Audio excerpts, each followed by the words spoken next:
Okay, let's play. Let's skip the intro. Wait a second, I want to see when I published this video.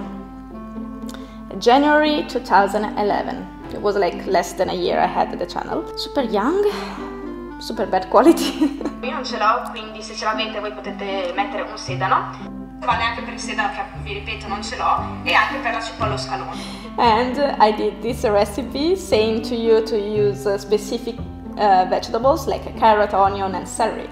But I didn't have the celery, so I said, yeah, use a celery, but I don't have it here. Like, come on, just wait to have a celery and then make the recipe. Well, okay. I think it's pretty clear that this video is bad made. First of all, welcome to my channel. I'm Benedetta, she's Benedetta. Some of you told me that it would be enjoyable to see more traditional recipes, not just from my land or from Italy, but also from my family. Of course, in a new version, so better quality, better explanation, and so on. And Ragù is part of my tradition. We are not talking about Ragù alla Bolognese, which is quite different from the Ragù recipe of my family. So it's the way my grandmother used to make Ragù, it's the way my mom still does Ragù, and so do I. I hope you are gonna enjoy this recipe. Don't forget to subscribe to my channel if you want to support me, and let's move to the stove.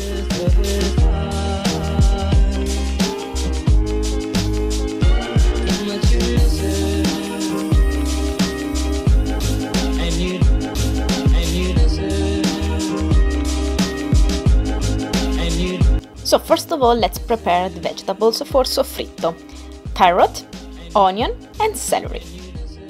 So at this point you can choose, according to my grandmother recipe, if chopping thinly the vegetables and adding them of course to the ragu, or if adding the vegetable in big chunks to your ragu. In this way you're gonna have always the great flavor of sofrito, but at the end ragu just with meat.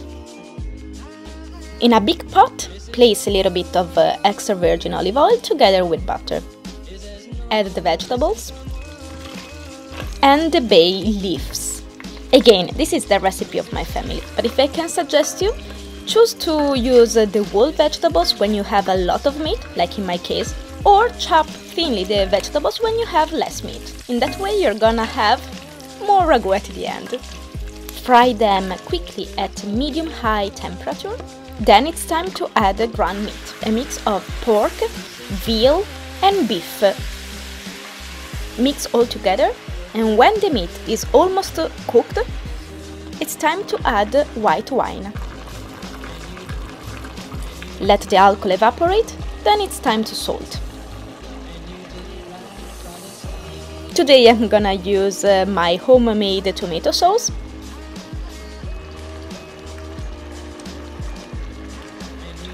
And using the tomato sauce jar, add also water. In this way, you're gonna take care also of the tomato sauce left in the jar. Mix everything, close with the lid, and turn down the heat. Ragu must cook slowly and at low heat for minimum 2 hours. Of course, once in a while, during the cooking time, check your ragu. Stir with your wooden spoon and be sure that the water level is pretty okay. The water will reduce during the cooking time, but we want to reach a nice creamy texture without burning our ragu. I cooked my sauce for 2 hours and a half. At this point, I removed all the vegetables and the bay leaves, and as my grandmother used to do, I added a teaspoon of tomato paste. And in this case you can see that the color is one of the differences from Bologna ragu. And our ragu is ready to be served, perfect with fresh egg pasta like tagliatelle, or short pasta like rigatoni, maccheroni and so on, so the pasta can collect all the sauce. You can also freeze the ragu and enjoy it in future. Buon appetito!